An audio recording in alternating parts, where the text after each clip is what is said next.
അമ്മ 1942 അമ്മ ജനിച്ചത്. അതെ. അപ്പോൾ 1947 നമുക്ക് സ്വാതന്ത്ര്യം കിട്ടുമ്പോൾ അമ്മയ്ക്ക് ഓർമ്മയുണ്ടോ എന്തെങ്കിലുമൊക്കെ? എനിക്ക് ഓർമ്മ ഉണ്ടാവാനാ 5 വയസ്സ് കംപ്ലീറ്റ് ആയിട്ടുണ്ടായിരുന്നില്ല ആ സമയത്ത്. എങ്ങനെയോ എന്നെ കൊണ്ട് സെൻറ്റ് തെരേസ കോൺവെൻറ്റിൽ ചേർത്തു. ഉം. എന്നിട്ട് ഞാൻ അവിടെ 1-ാം ക്ലാസ്സിൽ പഠിക്കുക. അപ്പോൾ എനിക്കൊന്നും അറിയില്ല, കളിക്കുന്ന കുട്ടിയല്ലേ, കളിച്ചുകൊണ്ടേയിരുന്നു. എന്താ സ്വാതന്ത്ര്യം എന്താ ഒന്നും അറിയില്ല. ഞങ്ങളെ നെഹ്റു വന്ന സമയത്ത് ഞങ്ങൾ അവിടെ ഒരു ബോയ്സ് ഹൈസ്കൂളുണ്ട്. നെഹ്റു വന്നോ?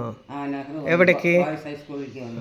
അപ്പോൾ ഞങ്ങളെല്ലാം കൊണ്ടുപോയി കയ്യിൽ ബ്രസീൽ കൊണ്ടൊരു സാധനമുണ്ട് കളിക്കണത്, അത് പിടിച്ചിട്ട് ഞങ്ങളെല്ലാവരും. എന്താ ബ്രസീൽ എന്ന് പറഞ്ഞാൽ? അതിങ്ങനെ ശലങ്ക മാതിരി ഉണ്ടാവും, ഒരു ഭാഗത്ത് വടി ഒരു ഭാഗത്ത് ശലങ്ക മാതിരി ഉണ്ടാവും. അതിങ്ങനെ അങ്ങോട്ടും ഇങ്ങോട്ടും ഇങ്ങനെ ആക്കും ഞങ്ങൾ. അപ്പോൾ ശബ്ദം കേൾക്കും 1 2 3 4 5 6 7 8 9 10 ഇങ്ങനത്തെ ഒരു കളിയാണ്.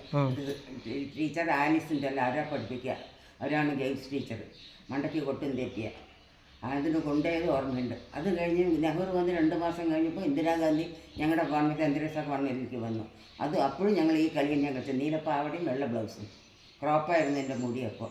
വേറെ ഒന്നും ഓർമ്മയില്ല അല്ലേ? ഒന്നും ഓർമ്മയില്ല. നല്ലതാണോ കെട്ടതാണോ ചണ്ട ഉണ്ടായോ ഇതൊന്നും അറിയില്ല. കളിക്കണ പ്രായമല്ലേ, കളിച്ചുകൊണ്ടേയിരിക്കും.